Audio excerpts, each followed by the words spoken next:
idea is just a spacewalk. What was that like? The training that led up to that, and then that moment where you're doing it, because that has to be a religious experience, and then also terrifying at the same time. Especially since I think like your spacewalk was unique. Like, as far as like, I don't know what to say of whether or not it was like a first or anything, but like it's a very elite club.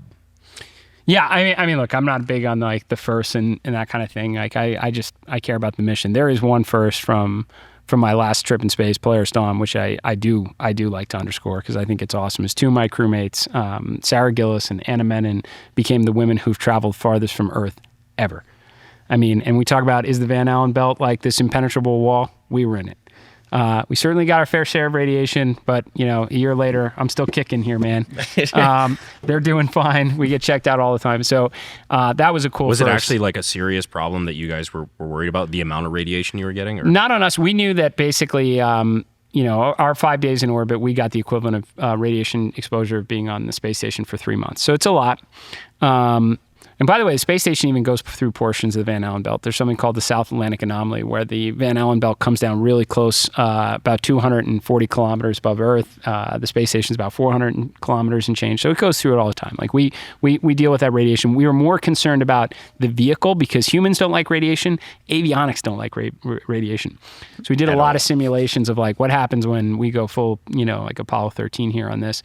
And we had bets between myself and the the Capcom at SpaceX, which is the core, and it's a Capcom plus a really brilliant engineer, and he was like, I think you're not going to have any alerts at all. Like, I think we really hardened this thing. They actually took the avionics out of the Dragon spacecraft and put it on a like a medical gurney to a oncology lab and just chucked like protons at it.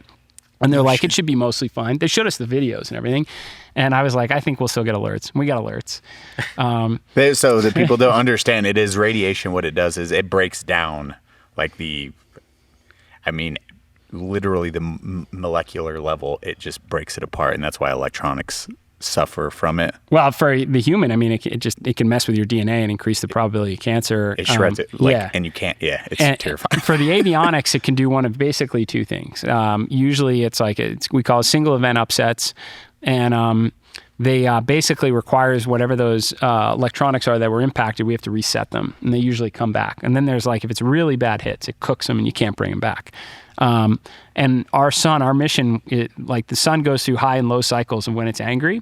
And when it's angry, it has lots of solar flares, coronal mass ejections. And when it chucks those things out, you basically get a warning of about, 9 minutes time, light travels from the sun to us. You get a little bit of a warning like, hey, you might have some serious dosage on its way. And, it looks really pretty on Earth. You get the nice aurora, it's like, oh, it's cool. Like there's purple skies down in Alabama. I've never seen that before. Well, if you're in space, you're freaking out. I love how we've returned to Aztec mindset. We're like, oh shit, sun's angry. Yeah. Because that Cronus eject, that is like, you are talking about an explosion. It is a wave of fire that is 80 times the size of Earth that just explodes outwards. And then that rushes at us. And that's where it's like, oh, thank God we have this ozone layer because that is the only thing protecting us. Yeah. Earth's magnetic sphere is our protection. And not if Taylor Swift has anything to say about it. And look, just you can have like a solar flare, coronal mass ejection. It doesn't necessarily mean you've got some some heavy ions coming your way or whatnot, but it's a good indicator that it might, and that could be a problem. But I know you asked about spacewalk, but that was the first. I was just really proud of like two crew members who are brilliant engineers, and cool, man.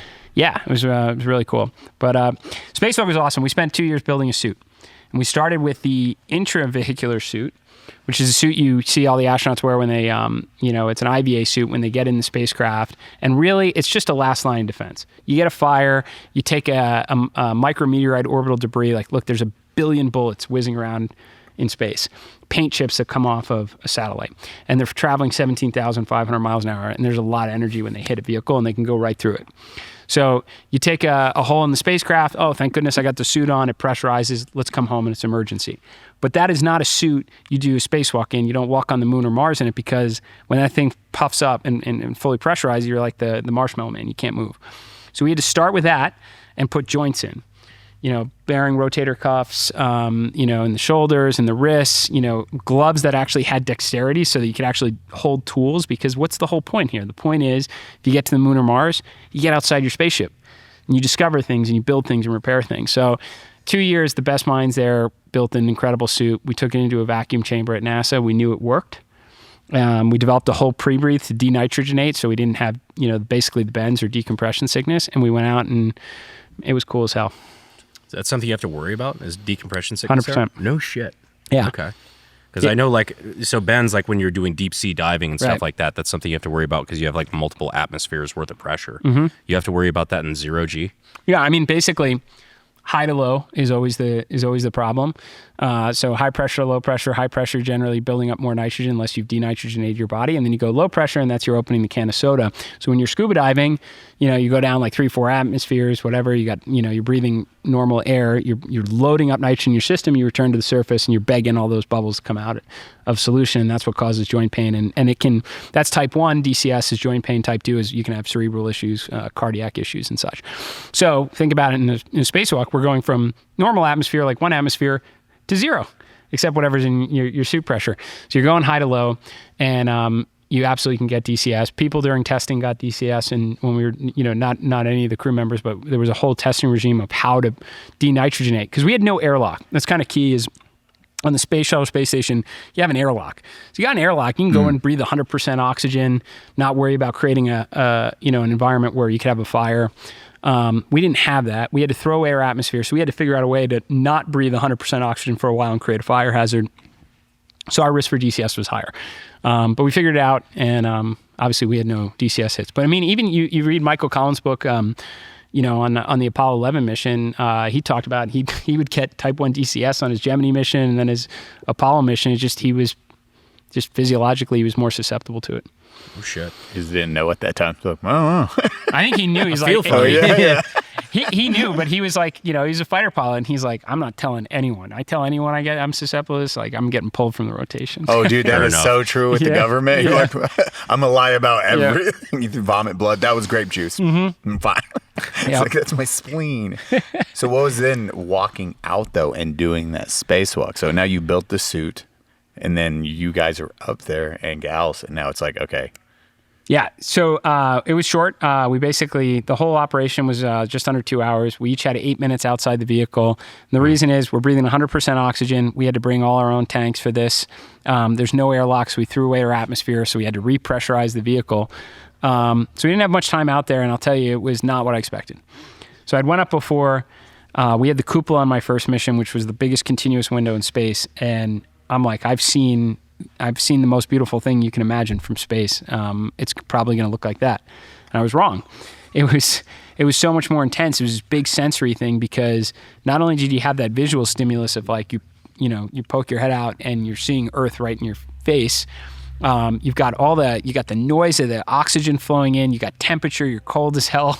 We were worried about overheating, so it was extra oxygen coming in to really cool you down. You got the exertion of moving against a suit pressurized to 5.2 psi. So even any movement was exertion, and it just was overwhelming to come in. But it was awesome. Nothing around you. Yeah, just Earth out the front, and then when you looked into the darkness of space, that was the unsettling. Yeah, what went through your mind just looking at it? Yeah, I mean, that was a surprise, because I just did not think that it would feel differently. But I've talked to other astronauts too. I was like, hey, how do you feel when you look away from Earth? Because you don't always see the stars. I know it's another kind of conspiracy thing. You got to be in the right orbit where you're in eclipse. Because if you have any light coming off of Earth, it kind of drowns it out. So you need to be in eclipse, you need the moon in the right spot, and then yes, you can see beautiful Milky Way stars. So it's but why don't I always see it? Well, it depends. If the Earth is illuminated, you're not going to see stars. So I looked out and I've asked people, what happens when you just look out in the darkness of space? And astronauts have been like, man, I felt like I was swimming in ink. I've heard all these things, and most people generally agree it is rather unsettling, because you have an appreciation for just the vastness of space in front of you, and everything you're looking at is trying to kill you. You have no atmosphere to breathe. You got bullets zinging by, the micrometeoroid that'll pierce not only your suit but everything through you. You got radiation. My heart rate monitor went down from a rad hit, because we were actually in a high radiation portion of the orbit. And it's just like, whatever, that is our destiny to go out and explore among the stars, and we're just going to proceed with caution.